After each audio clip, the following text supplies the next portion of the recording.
Welcome to Ecclesia Principles, a biblical strategy for believers to engage in God's design for government with Ray Eppard. Peace is part of God's names. We extend our hands for peace to everyone who really wants, and we've proven it. Peace treaty with the EAU, peace treaty with Morocco, peace treaty with Bahrain, peace treaty with Jordan, peace treaty with South Sudan, peace treaty with Egypt. I mean, we have proven that. Yeah. We are seeking peace, but where there is a partner, not people that want to destroy us so can destroy you through us. Yeah. And kill us so they can kill your promise by God.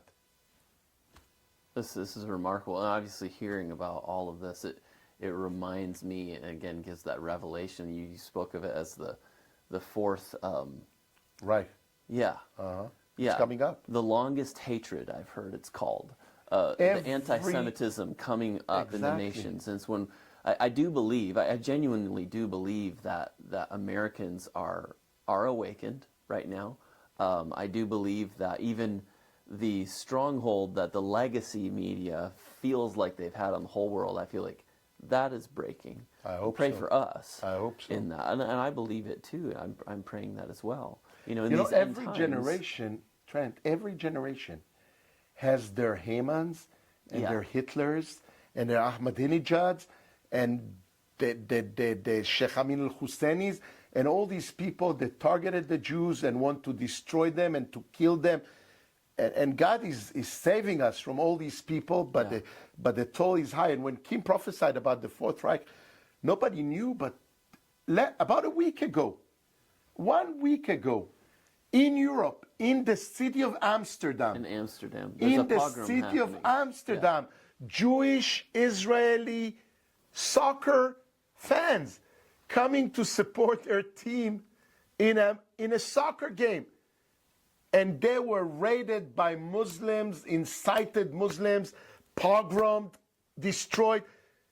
We're 83 still going years on, is it in the not? same area, 83 years after Kristallnacht. Yeah. Jews has to run away for their lives on the soil of Europe to hide in the city where Anne Frank had to hide in an attic of a building because of Muslim terrorists that pogroms there. Right. And you know, the It mayor spilled out into and the the mayor streets. of Amsterdam was saying a few days ago, she said, this was a Jewish provocation. These people came with clubs and sticks and stones and knives, and they were ambushing Jews coming out of their trains. The minute they got in, they sent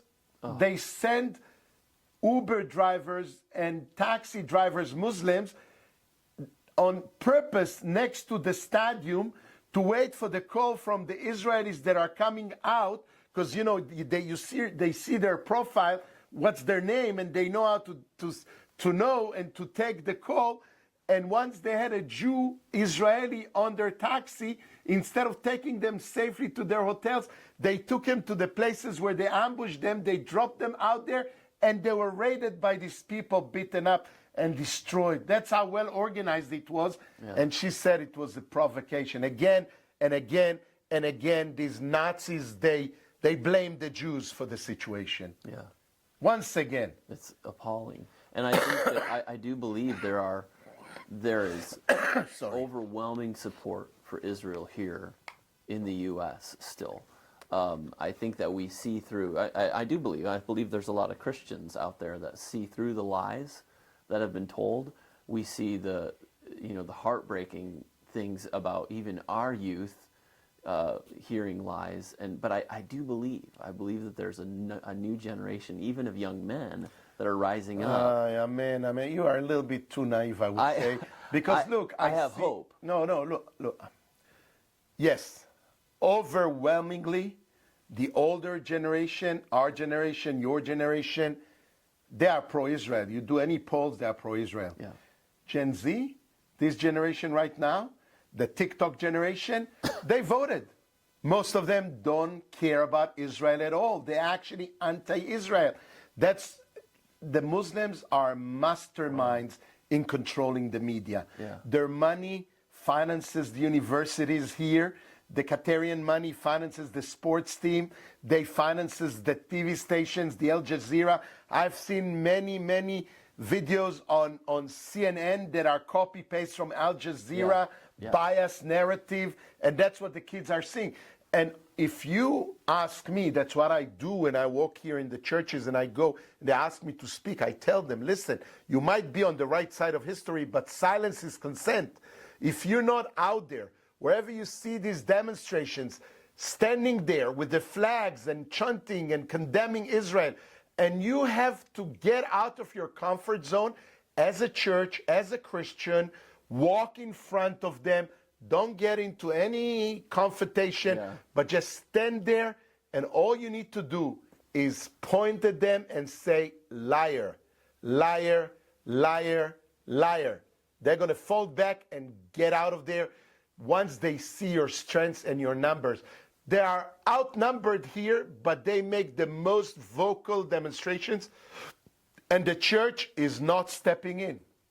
The church should do more. You should educate your children. The Jews here in this country, they don't tell their children.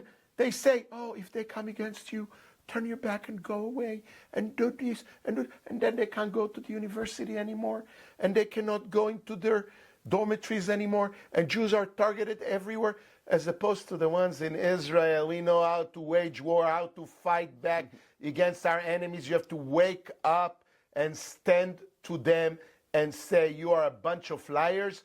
We don't believe in what you're saying. These are paid protesters. You've seen the tents they gave them, brand new, straight from Home Depot or wherever, excuse me, putting them on the grounds of the universities, protesting. These are paid demonstrations. You ask them what river, what sea, they don't even know what and where and why. You've been listening to Ecclesia Principles with Ray Eppard. Follow us on YouTube and Facebook on our Ray Eppard pages. This program was brought to you by Victory Worship Center and World Outreach. Services Sunday 9 o'clock and 11 o'clock, 200 Hammond Lane, Stanton, Virginia.